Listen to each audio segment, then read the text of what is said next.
Boa noite. Hoje nós estamos começando uma nova aula, um novo módulo. E hoje, como a maioria das aulas, eu sempre começo com uma pergunta. Então não seria diferente no módulo que vamos tentar entender, tentar compreender toda essa estrutura e esse que é o também chamado, e conhecido como complexo, que é o ego. Então nós falamos e ouvimos falar muitas coisas do ego. E eu me comprometi hoje com uma missão um pouco difícil. Eu tenho que redimir o ego, a imagem do ego. Porque falam tão mal do ego, e eu vou tentar pelo menos mostrar a vocês que o ego não é o vilão da história. Que nem nas histórias onde alguém morre, o detetive sempre descobre que é o mordomo. E o ego é um pouco do mordomo da consciência. Então hoje eu vou tentar redimir, mostrar que nem sempre o mordomo é o culpado das coisas. Mas para isso eu quero começar hoje com uma pergunta. É uma pergunta que todo mundo faz em algum momento, quando você vai ser apresentado, vai chegar em algum lugar, mas que nem sempre é tão fácil de ser respondida. E a pergunta é a seguinte: quem é você? Automaticamente vem o nosso nome na nossa memória. Mas a pergunta vai além disso. Mas existe um propósito para, quando alguém me pergunta quem é você, automaticamente venha o meu nome. E o propósito disso, e o motivo disso é justamente o ego. Por conta do ego, nós dizemos o nosso nome, sabemos quem somos. Mas quando tudo isso começa, eu vou voltar bastante no tempo agora, para imaginar mais ou menos o seguinte: quando de fato surgiu o ego? Existe um mito muito conhecido de todos nós, o mito da criação. Então conta um mito que há muito tempo atrás, lá no começo de tudo, quando Deus começou a criar o mundo, ele criou então um homem e a partir desse homem ele criou a mulher, Adão e Eva. Então estavam Adão e Eva no paraíso com tudo que eles precisavam para ter uma vida tranquila, uma vida calma, com uma condição: existia uma árvore nesse lugar, nesse jardim, e que essa árvore não podia ser tocada. O fruto dessa árvore era um fruto proibido, que era a macieira. E todo mundo conhece essa história, eu não vou enriquecer muito, mas em um determinado momento, Eva, ela é convidada, tentada pela serpente para experimentar o fruto da árvore proibida. E Eva, como uma mulher inteligente que era, ela vai experimentar o fruto desta árvore. E convida Adão para que Adão também experimentasse do fruto desta árvore. Até esse ponto do mito, nós podemos dizer que a relação de Adão e Eva, esses seres mitológicos que fazem parte da nossa psique de alguma forma, eram completamente inconscientes de quem eles eram. Quando Eva experimenta da maçã, e naquele momento Adão também, e Deus então expulsa os dois do paraíso porque eles quebraram a regra, eles desobedeceram a norma que existia, naquele exato momento a consciência começa a aparecer na história do ser humano. A maçã, o fruto, era o símbolo do bem e do mal, e comer desse fruto era tomar conhecimento do bem e do mal. Então, tomar conhecimento é, de certa forma, o desenvolvimento da consciência. Eu só começo a desenvolver culpa, eu só começo a desenvolver o discernimento a partir do momento que eu tenho consciência disso, das coisas. E se a consciência começa a surgir do inconsciente, o centro dessa consciência também começa a ter origem. E aí começa toda a história do ego. Mas a história do ego só começa a se concretizar a partir do momento em que os dois são expulsos do paraíso.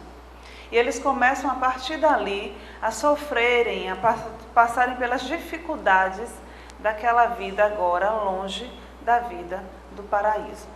Então Joana de Ângeles, em Triunfo Pessoal, ela vai nos dizer que a origem do ego e da consciência encontra-se mergulhada no conceito de que ambos estariam perdidos no mito da criação, quando não havia nada. Mergulhados no inconsciente predominante, surgem, no mito, constituindo o nascimento do ego mediante o sofrimento que enfrentará. e a sua libertação somente será possível mediante as diferentes fases do seu desenvolvimento. Então é importante a gente perceber que o ego vai surgir a partir da consciência, porque ele é o centro da consciência, mas não é idêntico a ela. Então o ego é aquela parte da nossa psique que nos garante uma identidade. Quando eu sei o meu nome, quando a criança bem pequenininha, que está aprendendo a falar, ela começa a pronunciar o próprio nome, a gente já começa a vislumbrar ali a formação de um ego, a formação de uma identidade. Porque antes disso, a relação da criança com o meio que ela vive, com a mãe, com sua família, com seus pais, é completamente inconsciente. Os primeiros dias da criança, ela e a mãe são um único ser. Ela não percebe essa diferença. Então, a partir do momento que a criança começa a se dar conta das diferenças, de que quando ela chora, nem sempre as coisas acontecem, quando as frustrações começam a acontecer, essa criança também vai desenvolvendo ali o seu ego. E é isso que Joana nos traz, né? É a partir desse enfrentamento, é a partir do sofrimento que começa a ter uma libertação, ou seja, essa consciência começa a se formar. E é também a partir disso que as fases de desenvolvimento vão contribuir para o amadurecimento, para o que a gente chama da estruturação do ego. Bem, no início da vida, o ego não está formado, né? Aquela fase bem inicial mesmo. Quando chegamos ao mundo, somos pequenos, frágeis e indefesos. Temos pouco ou nenhum controle sobre o nosso ambiente.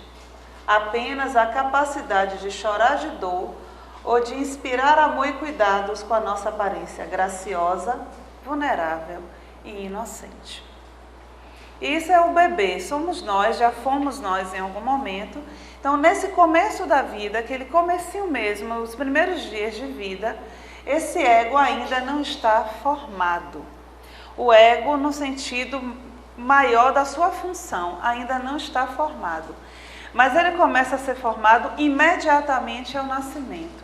De que forma? No momento em que a criança é colocada ainda sobre a mãe começa a tocar na criança, esse primeiro contato físico, tátil, começa a dar ali já a formação do ego. Porque o ego, ele vai se estender além da psique no sentido interno, mas também, como centro da consciência, ele se estende também para o corpo. Então, todo o contato físico é importante nos primeiros dias da criança, porque ela também tem um sentir, e esse sentir também vai dando formação ao seu ego. Então, nesse comecinho da vida, a própria aparência frágil do bebê vai contribuir para que todo o cuidado que é dedicado a ele vá fortalecendo a formação dessa consciência e, é claro, do seu centro formador, que é o ego, do seu núcleo, né? Bem, eu trouxe eu vou chamar isso de gráfico, apesar de não ser um gráfico, para poder a gente entender bem o movimento, né, do ego, a função do ego. Então, acima vocês podem ver esse modelo que parece muito com um sol, que é o self. E o self tem uma linha que liga ao ego, que é justamente o que a gente chama do eixo ego-self. Isso serve para que a gente perceba que o ego não está solto na psique, ele está sob o comando do self. Então, inicialmente, vamos imaginar que o ego ali naquela criancinha, bem no começo da vida, esse ego em formação. Então, o primeiro ponto, né, do ego, a primeira função desse ego, vamos dizer assim, é o preenchimento das necessidades de sobrevivência. Então, esse é o começo e a função inicial do ego. É garantir para todos nós a nossa sobrevivência. Então, o primeiro passo é o quê? A segurança. Então, é necessário, naquele momento que o bebê chega, né, no mundo, que tudo é muito grande, tudo é muito assustador, tudo é desconhecido ainda para aquela criança, o primeiro passo vai ser sentir-se seguro. Por isso o contato físico é tão importante para a criança. Então, a partir do momento em que essa segurança é dada ao bebê, esse ego começa também a estar atendendo, a preencher essa necessidade de sobrevivência do ser. Uma outra função é a de alimentação. né? Então, é função do ego também garantir isso. Por isso o bebê não fala, mas ele chora quando ele está com fome, né? Para que isso seja atendido. Passando um tempo nessa fase de nossa vida, depois que sai logo da primeira infância, dentro dessa necessidade de sobrevivência vem também a satisfação pessoal.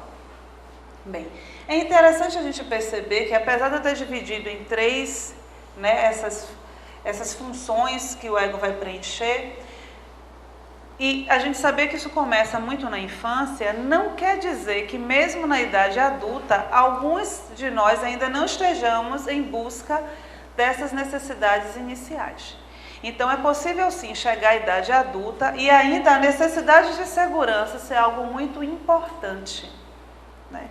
E a gente costuma ver, por exemplo, o que a gente vai chamar, Jung chamava da meia-idade, seria a segunda etapa da idade adulta. Então, depois dos 40 anos, mais ou menos, se a pessoa ainda está buscando segurança, ou seja, ela ainda está muito presa a essa questão inicial do ego, ela precisa, então, rever muitas coisas da primeira etapa da vida dela, né? Então, fazer toda uma revisão do próprio processo da infância. Então, se uma pessoa vai desenvolvendo naturalmente, ela vai sair dessas necessidades de sobrevivência e dar um passo além para as necessidades da identidade, que também é função do ego. Quais são essas? O pertencimento. A função de pertencimento é aquela sensação de que nós estamos no lugar certo na hora certa, de que somos queridos, de que seremos acolhidos, de que somos esperados. É muito interessante essa sensação do pertencer, porque às vezes nós caminhamos pela vida com a sensação de que não temos raízes, ou de que nenhum lugar é o nosso lugar nesse mundo. E isso também é parte de uma desestruturação do ego. Então, num contexto, quando nós estamos trabalhando com uma pessoa, se a pessoa traz muitos relatos de uma sensação de que não está adequada, de que não se sente bem, que as pessoas não gostam dela, a gente pode também perceber que a função de pertencimento pode não ter sido bem estruturada também ainda na infância dessa pessoa. Uma outra necessidade que também preenche a de identidade é a autoestima, que também é função do ego fazer isso.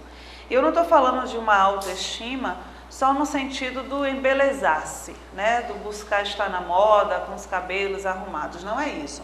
A autoestima vai além do físico, é o gostar de si como se é. E para isso a gente já começa a perceber que a partir dessa função, né, dessa etapa do desenvolvimento do ego, o trabalho com a sombra também é importante. E dentro também dessas necessidades de identidade entra a necessidade de autorrealização. Então aquela necessidade, aquela vontade nossa de buscar algo melhor, de ter um emprego melhor, de ter uma vida melhor, de buscar algo melhor além do material, também é o ego que proporciona isso. E quando nós estamos nessa estrada, estamos caminhando bem, vem uma terceira necessidade, que também é uma necessidade do ego, que é uma necessidade transpessoal. É aí que entra a busca por Deus, por uma religião, por um entendimento maior da vida, a busca do sentido. E é por isso que eu falo que é importante a gente entender o ego, porque a gente fala tanto que o ego é o vilão da história, mas sem o ego, a própria evolução do espírito fica comprometida. Porque se o ego não buscar tudo isso nesse desenvolvimento da personalidade, o espírito também não tem como evoluir, porque a busca transpessoal não vai acontecer. Então o problema não é o ego, o problema são as nossas necessidades egóicas, as nossas necessidades imediatas, aquilo que eu construo como uma necessidade e que na verdade não é uma necessidade real. Esse sim é que é o problema e não o ego. Então, quando uma pessoa vai nessa estrutura de uma forma saudável, o caminhar dessa pessoa vai ser, em determinado momento, a busca transpessoal, né? Então, numa fase da vida, ela vai começar a buscar, de fato, compreender, de fato, o sentido existencial, o sentido da vida. Bem, embora ocupe uma pequena parte da psique total, o ego desempenha a função básica de vigia da consciência. Então, dentro daquele próprio conceito que a gente já conhece do ego, que ele é o centro da consciência, é importante que a gente perceba que ele é o vigia, né? Então, o ego está ali como um farol que o tempo todo vai estar pontuando para o navegador a direção a tomar, como um porteiro que vai estar sempre ali pronto para dizer quem entra e quem sai, mesmo ocupando uma parte muito pequena dessa consciência. O ego é extremamente importante dentro da função que ele tem que exercer ali. Sem essa função, sem essa estrutura, toda a consciência seria invadida pelo inconsciente. E é nessa invasão do inconsciente, primeiro, que a gente não aguentaria. É como você pensar que, num imenso número de pensamentos que nós temos durante um dia, eu não vou nem colocar todos, vamos pensar que 100 pensamentos que brotam na sua cabeça que você não controla todos, né, normalmente. Pensa que todos eles vão invadir a consciência e vão ficar ocupando espaço na consciência durante todo o dia. No mínimo, no final do dia, estaríamos surtados, porque a consciência não dá conta de tudo isso, né? Então, o ego ele tem essa função de filtrar. Ele vai filtrar o que é importante e o que não é importante. O que não é importante vai para o inconsciente, volta para o lugar de origem. O que é importante, se o ego já tiver condições de absorver essa informação, esse pensamento, essa ideia, isso que vier, esse conteúdo que vem, se torna agora consciente. É por isso que a gente vai dizer que nem tudo que vem para a consciência se torna consciente. Só vai se tornar consciente se o ego absorver aquele conteúdo para si e transformá-lo. Então, o ego fornece a personalidade, identidade e continuidade, em vista da seleção e da eliminação do material psíquico, que lhe permite manter uma qualidade contínua de coerência na personalidade individual. E aí a gente vai reforçar de novo a importância do ego. Graças ao ego, quando você acorda de manhã, você não acha que você é Luísa Brunet. Tudo bem que a gente até tem vontade, né, de pensar que é. Mas você não vai, a cada dia que acordar, dizer que é uma pessoa diferente. Graças ao ego que a gente consegue construir uma história contínua da nossa vida. Se alguém pergunta a você ou pede a você para falar da sua infância, você vai falar da sua infância, do que aconteceu em casa, você vai lembrar de relatos que aconteceram alguns anos atrás. Porque sem isso você perderia, como se fosse a cada dia um novo começo. Então, todos os dias de manhã você teria que absorver todo o seu dia, né? Saber o que aconteceu, saber o nome do seu esposo, saber o nome dos seus filhos, saber se... Porque o ego é quem vai construir essa rede, é ele que vai dar isso. E isso nos faz crer que o ego é muito importante no nosso processo de individuação. Porque se o processo de individuação é a construção de uma personalidade sólida, sem o ego isso não é possível, né? Então é justamente ele que vai fornecer à nossa personalidade essa continuidade, essa possibilidade de construir uma história. Quando a pessoa, e nós vamos vendo muito nos casos das patologias, né, das psicopatologias, quando a pessoa vai perder justamente o senso de identidade. Então é comum que você veja os delírios, às vezes a pessoa acredita ser Jesus Cristo, acredita ser uma pessoa famosa, acredita que perdeu uma parte do corpo em algum lugar da casa, justamente porque esse ego foi desestruturado, né? A gente vai dizer assim, dissociou o ego. Então ele perde a função principal, que é fazer justamente a filtragem do conteúdo. Então é possível, principalmente em casos de esquizofrenia, por exemplo, a pessoa tem uma sensação que ela se mistura ao ambiente às vezes que ela vive. Eu lembro de um caso de um jovem que ele acreditava que a cadeira era uma parte do corpo dele. Então tinha uma cadeira na casa dele que não podia ser tirada do lugar, porque se tocasse na cadeira ele sentia dor física, né? Porque ele se confundia com o ambiente, esse ego que perde esse lugar de identidade. Então ele já é parte do todo, né? E esse ego fica desestruturado. Então, para dar um sentido à existência, é necessário estar consciente dela, né? Só se tem sentido se você conhece, se você tem consciência.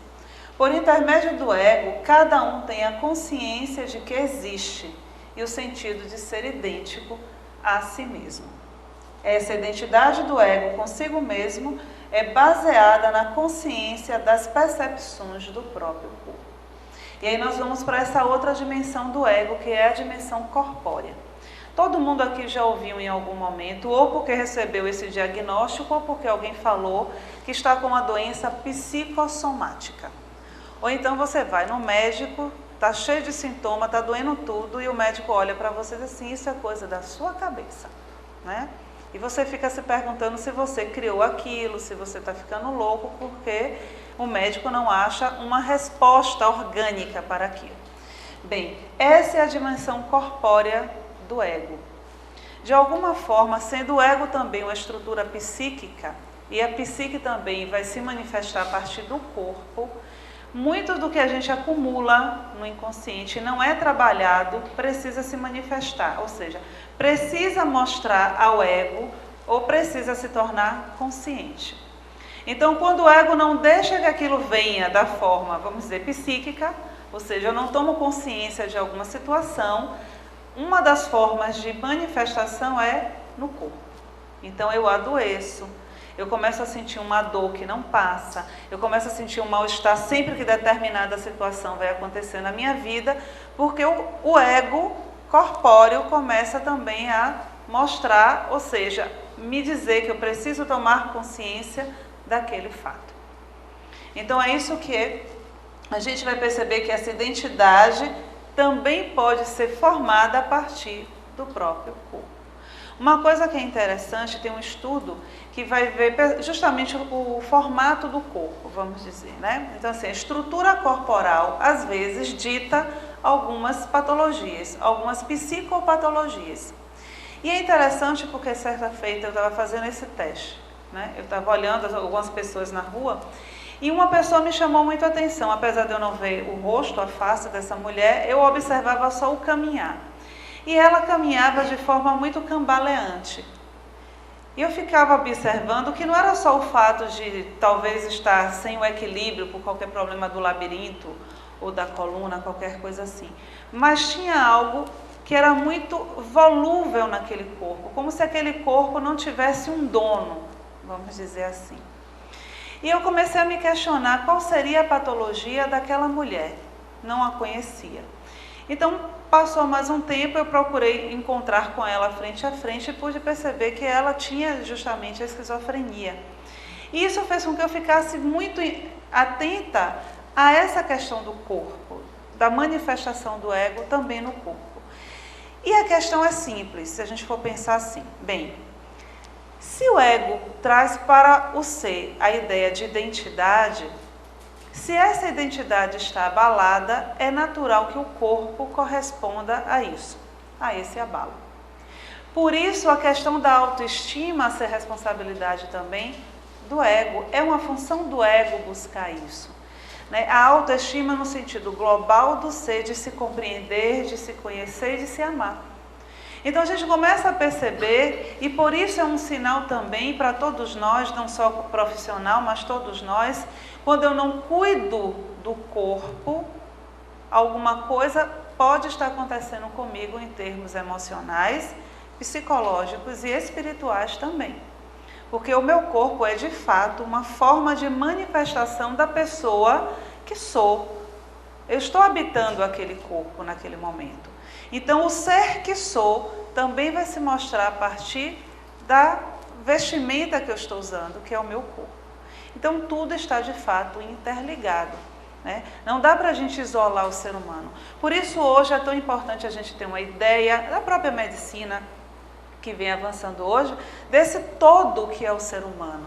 Não se pode só olhar as partes de um ser, né? É necessário sim hoje olhar o ser como um ser completo.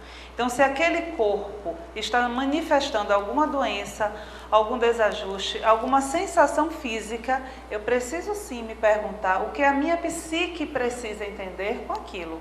Que fator emocional pode estar atribuindo ao meu corpo aquele sintoma? Porque o ego também, a psique também vai se manifestar a partir disso. Bem, a primazia do ego, no entanto, e Joana traz isso em Atitudes Renovadas, é defluente da construção dos interesses pessoais imediatos. em detrimento daqueles de natureza geral, de maior amplitude social e humana. E aqui vem talvez o grande mito em torno do ego, né? Sendo o ego, diante do que a gente está falando, essa importância dessa estrutura da própria identidade, ele não poderia ser o vilão, ou seja, aquele que me impede de fazer o meu processo de individuação. Porque é função dele também fazer isso. Ele vai, naturalmente, assim como a fatalidade do ser é a plenitude, o ego não seria, então, um impedimento para que isso acontecesse. Então, Joana vai nos trazendo aqui que o que faz esse ego entrar nesse lugar de primazia é justamente por conta dos interesses imediatos que nós buscamos. E quando eu falo nós, eu estou não só englobando a questão do ego, da identidade que estamos ocupando no momento, mas do próprio espírito. Então, a pessoa que eu sou, a pessoa que nós somos, é que dita quais são os interesses e as minhas buscas nessa existência. Então, se o meu espírito, se o eu real que eu sou, se eu não o desenvolvo, se eu não busco fazer com que ele encontre também valores éticos e morais, é possível sim que os meus interesses sejam todos eles voltados para o imediatismo, para as questões materiais. As questões que vão satisfazer também o ego. Por quê? Porque no início da formação da pessoa, da psique, o ego também tem a função de garantir segurança, de me manter vivo, de me manter viva. Então, tudo aquilo que possa parecer seguro para o ego lá no início da minha vida, se o meu espírito ainda estiver envolvido com isso, eu vou passar o resto da minha existência buscando segurança. Seja ela uma segurança no emprego, seja ela segurança no matrimônio, seja qual for a segurança, mas eu vou passar o resto da minha vida buscando isso. Mesmo que aparentemente essa segurança seja nobre. E o que é uma segurança nobre? Eu tenho uma religião e eu sou uma pessoa boa e caridosa, mas eu estou fazendo isso porque eu quero bônus horas, para garantir que eu não vou para o umbral. E isso é busca de segurança. Então é importante que a gente perceba que o ego não é o vilão, mas o grande responsável pelas consequências do que eu vivo é o espírito. Então, mais do que nunca a gente vai perceber aqui que nós exatamente vamos colher aquilo que plantamos o tempo inteiro. E nisso a gente volta logo para o começo do nosso estudo, quando a gente vai falar que o ego, ele está presente na nossa existência. Mas quando eu desencarno, esse ego também ele é desativado de novo, vamos dizer, como se fosse uma máquina que é desligada. Então, tudo o que eu carrego, tudo o que eu construí, tudo o que eu aprendi, tudo o que eu fiz e o que eu deixei de fazer, vai comigo acumulado na minha bagagem espiritual e perispiritual também. Mas o ego fica. Se eu reencarno, eu vou formando um novo ego, mas a partir de todas as experiências que eu já tive, das outras encarnações e dessa nova existência que tenho. Então, não adianta a gente ficar dizendo que mas o ego, meu ego é terrível, porque eu escuto isso, mas meu ego é terrível. E parece que o ego começa a substituir o obsessor. Já não é mais o obsessor agora é o ego, né? Então, meu ego é terrível, meu ego é teimoso, meu ego é preguiçoso. Então, o ego vai ganhando todas as culpas. E não é o ego. É claro que ele vai ter dentro dessa função, e a função dele é de vigia, então ele vai nos proteger, ele vai proteger a psique. É como se nós imaginássemos uma criança, ainda no início da vida, com esse ego muito frágil, e essa criança é maltratada, seja fisicamente ou seja psicologicamente, né, nos seus sentimentos profundos. Esse ego vai automaticamente proteger sim essa criança. Vai fazer com que ela esqueça aquele evento. E aí às vezes você chega à fase adulta e você não lembra. Tem um vago na história, você não consegue lembrar um trecho da sua vida. Ou então você tem um medo, mas que você não consegue lembrar do que é. E a gente pensa que é de outra vida e às vezes não, é um trauma de infância. Eu lembro muito de uma garota que ela, quando era bebê, de 4 meses, ela brincando pequena ainda, puxou o cobertor e ficou sufocada porque ela jogou o cobertor no próprio rosto. E cresceu, a mãe sabia disso, mas não era algo que ficava contando para a criança o tempo todo. Na fase adulta, no dia do casamento, ela foi usar um véu que cobria o rosto. E ela, a partir daquele dia, entrou em pânico e desenvolveu a síndrome de pânico. E assim, ninguém conseguia imaginar o que era aquilo. Né? E a ideia de, talvez numa outra encarnação ela morreu sufocada. E não era. A questão é que, no momento, lá muito pequena, a sensação de morte que aquele bebê viveu foi tão forte que o ego se encarrega de proteger essa psique. Então, nada que lembre aquilo volta para a consciência, fica guardado, porque foi muito difícil para ela naquele momento. A sensação, a ideia da morte. Então, depois de um tempo, um novo evento pode trazer à tona aquilo.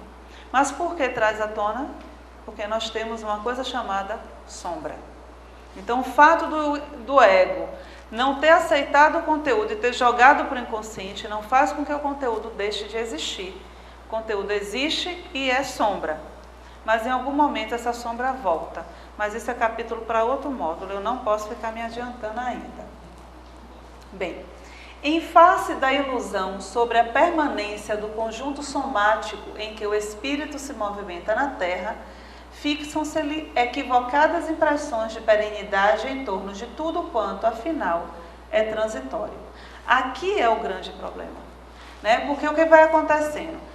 O excesso de proteção que nós buscamos, aí nós vamos para aquela função bem primária do ego, que é a função de segurança, nós ficamos buscando isso o tempo todo. Então, qualquer mudança, e isso não só mudança externa, mas principalmente as mudanças internas, nos causam medo, nos causam pânico, porque para o ego a sensação é de morte, porque desestrutura todo o processo, né?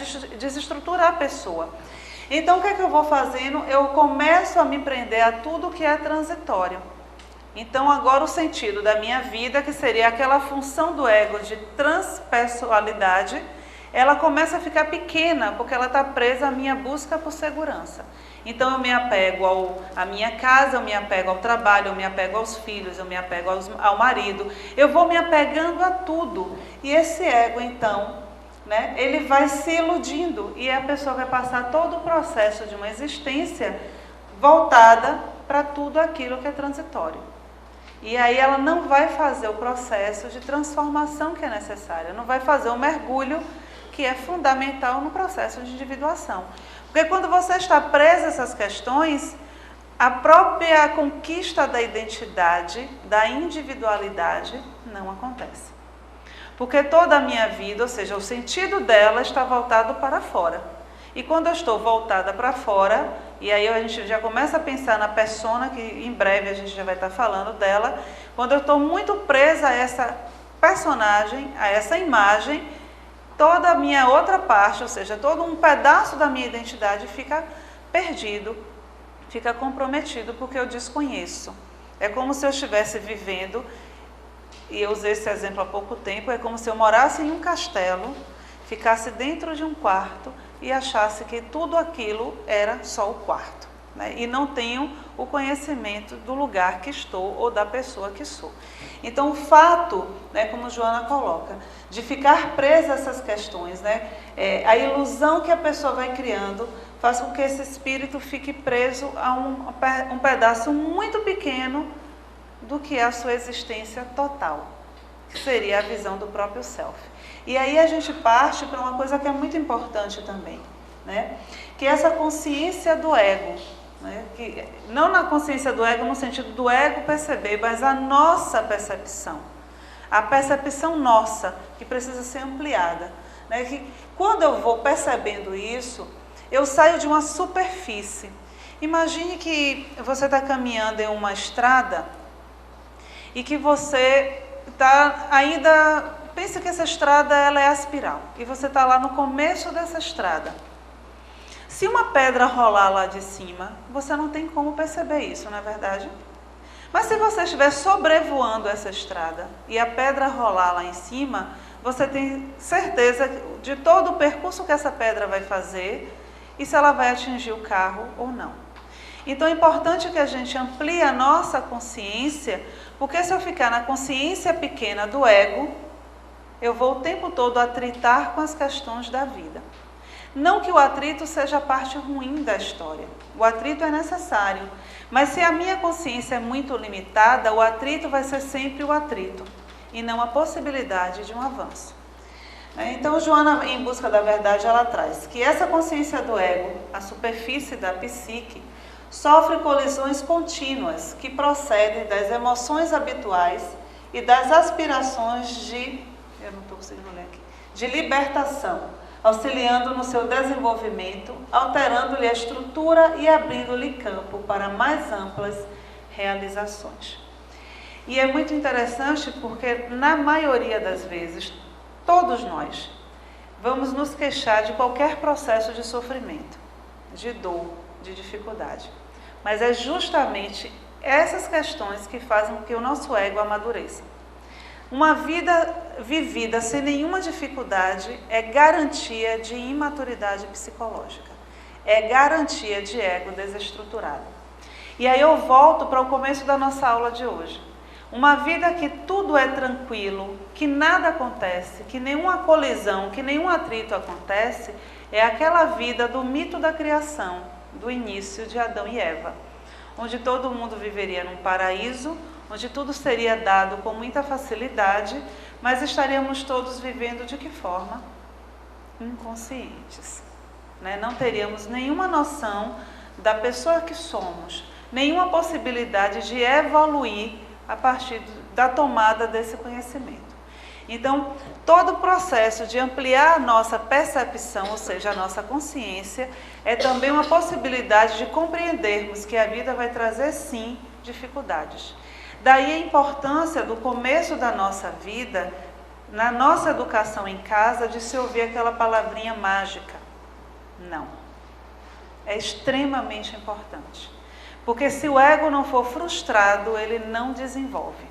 A pessoa vai ficar imatura. E toda vez que eu precisar evoluir, ir para o mundo externo, procurar um emprego, fazer qualquer coisa e que a vida dificulte para mim, a tendência vai ser que eu volte para casa e fique bem guardadinha no meu lugar de segurança. E aí a gente não sai da função básica do ego, lá de trás, segurança. Então, eu sempre brinco e as pessoas ficam olhando para mim às vezes achando que eu sou um pouco louca quando eu digo isso. Mas um ego maduro não busca segurança. Não vai buscar isso. Porque a segurança no sentido de eu ousar. Toda vez que eu preciso mudar, eu preciso ousar. E a mudança já é sinônimo de que as coisas não são seguras. Porque eu não tenho que ter garantias. E isso é o que vai mostrar a maturidade psicológica. É o arriscar-se.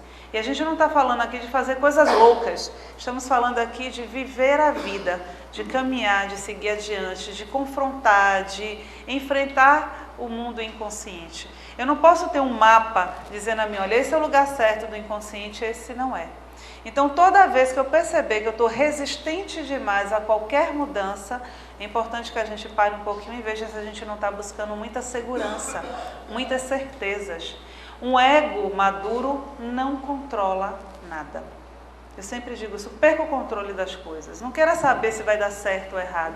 Faça. A gente precisa viver, Sem, claro, dentro sempre do que é ético, do que é moral. Não estamos falando de outra coisa, senão viver a vida sem esse imediatismo que Joana nos chamou a atenção do ego.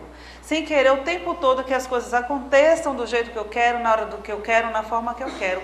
Quanto mais eu tentar controlar as coisas, mais inseguro, mais imaturo está o meu ego. Mas lá atrás, na necessidade de se sentir seguro, vai se encontrar o ego. Então, como diz Carlos Baiton, o ego maduro é aquele capaz de elaborar as suas próprias frustrações. Então, vamos todos fazer esse teste, vai ser um dever de casa para todo mundo, Vamos procurar frustrar. Então, comece a provocar situações, aí quando você se sentir bem frustrada, aí você fique bem, elabora essa frustração, você vai ver o quanto vai ser bom, porque você vai se perceber assim tão maduro, tão mais livre, tão mais perto da sua própria identidade. Mas, tirando a brincadeira, a primeira frustração que o ego vai perceber, e a mais importante delas, É quando ele descobre, no caso, né, vou colocar no lugar, quando você descobre, quando eu descubro que eu não sou aquilo que eu pensava. Ah, essa é uma parte tão frustrante, porque você vê que você não era tão boa assim, que não era essas coisas todas, aí você fica mal, deprime uma semana, um mês às vezes, mas depois dá uma sensação boa, porque é uma permissão interna também para que você seja tudo aquilo que você achava também que não era bom. Então, é esse movimentar do ego, é esse estar conectado com o self, que vai permitir também que você conheça a sua sombra. E aí, para a gente fechar a fala, Joana vai trazer que o ego deve estruturar-se para adquirir consciência da sua realidade, não conflitando com o self que o direciona, única maneira de libertar a sombra. Então, em vez de estar confrontando e pensando que é o dono da casa, o ego precisa de fato compreender que o self é quem está ali na estrutura, que vai me direcionar para a minha totalidade, mas que isso só vai acontecer se eu de fato confrontar com a minha sombra, se eu me frustrar, se eu me decepcionar com a imagem que eu construí de mim, para eu poder perceber que eu sou muito mais do que a pequena imagem que o ego construiu da pessoa que eu sou. Muita paz e até o próximo encontro.